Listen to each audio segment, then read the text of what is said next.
Idukki Kattappana block resource സെന്ററിൽ താൽക്കാലിക ജീവനക്കാർ നടത്തിയത് 1 കോടിയോളം രൂപയുടെ ക്രമക്കേടെന്ന് കണ്ടെത്തൽ. ഇതേ തുടർന്ന് 2 കരാർ ജീവനക്കാർക്കെതിരെ പോലീസ് കേസെടുത്തു.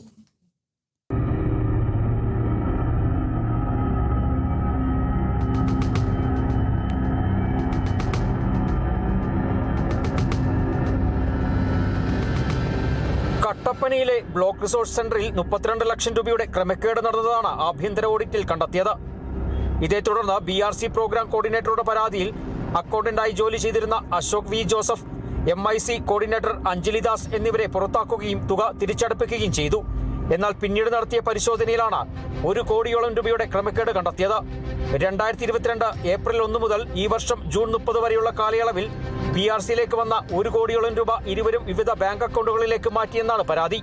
ഇപ്പോൾ കേസ് രജിസ്റ്റർ ചെയ്തിട്ടുള്ളത് 1 കോടി രൂപയ്ക്കാണ്.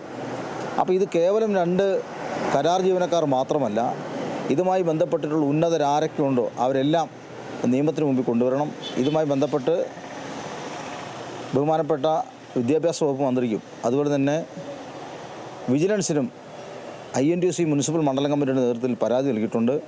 മാത്രമല്ല, ഇതിന് പിന്നിൽ പ്രവർത്തിച്ച ആളുകൾ ഇവിടെ കഴിഞ്ഞ 10 വർഷക്കാലമായി ഇടതുപക്ഷ ജനാധിപത്യ മുന്നണിയാണ് ഈ സംസ്ഥാനം ഭരിച്ചുകൊണ്ടിരിക്കുന്നത്.